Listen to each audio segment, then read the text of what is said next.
వైష్ణవి సమాధి దగ్గర ఇక్కడ మీరు చూస్తూ ఉన్నారు. అన్నలందరూ కూడా ఇప్పుడు ఇక్కడికి వచ్చారు. 2 రోజులవుతుంది వైష్ణవి భోజనం చేసి. వైష్ణవికి ఇష్టమైనటువంటి బిర్యానీ తీసుకొచ్చాము. వైష్ణవి రోటీ తీసుకొచ్చాము, బిర్యానీ తీసుకొచ్చాము. ఆమెకి మంది అంటే కూడా ఇష్టం. అది కూడా తీసుకొస్తున్నాం. అమ్మా లే అమ్మా, ఒక్కసారి లే, ఒక్కసారి లేసి తినమ్మా, నీకు ఇష్టమైనటువంటి ఫుడ్ తీసుకొచ్చామని చెప్పి 2 రోజుల నుంచి నా చెల్లి వైష్ణవి అసలు భోజనం చేయట్లేదు, నా చెల్లి అసలు తినకుండా ఎలా ఉంటుందని చెప్పి చాలా బాధతో ఇక్కడ అన్నలందరూ కూడా వచ్చి వైష్ణవికి భోజనం పెడుతున్నటువంటి పరిస్థితి ఇక్కడ మనం క్లియర్గా చూడొచ్చు.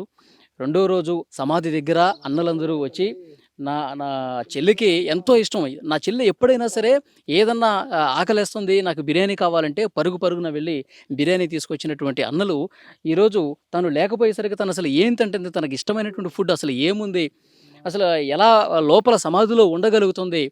లే అమ్మా, ఒక్కసారి లే, ఈ అన్న వచ్చాడు, ఈ అన్న నీకు ఇష్టమైనటువంటి బిర్యానీ తీసుకొచ్చాడు, తిందుగాని లేమ్మా అని చెప్పి లేపుతున్నాడు చూడండి ఒక్కసారి.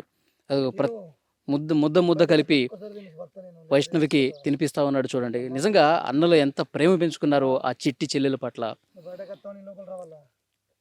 సమాధిలో ఉన్నటువంటి వైష్ణవిని లేపుతూ తను ఇంకా రాదు అని తెలిసినా కూడా ఇంకా ఆ అన్నలు ఎంత బాధకు గురవుతున్నారు, ఎంత ఆవేదనకు గురవుతున్నారు. తినమ్మా, నీకోసం బిర్యానీ తీసుకొచ్చాను తినమ్మా అంటూ చాలా చాలా బాధ కలుగుతున్నటువంటి దృశ్యం ఇది. ఎండలోనే ఉంటూ వాళ్ళు చాలా బాధ వ్యక్తం చేస్తూ అన్నలందరూ కూడా మొత్తం వైష్ణవికి 15 మంది వరకు అన్నలే ఉన్నారండి. ఒకే ఒక్క ఆడపిల్ల, చిట్టి చెల్లెలు, బంగారు చెల్లెలుగా అన్నలందరూ కూడా ప్రేమించారు ఆ చెల్లెల్ని.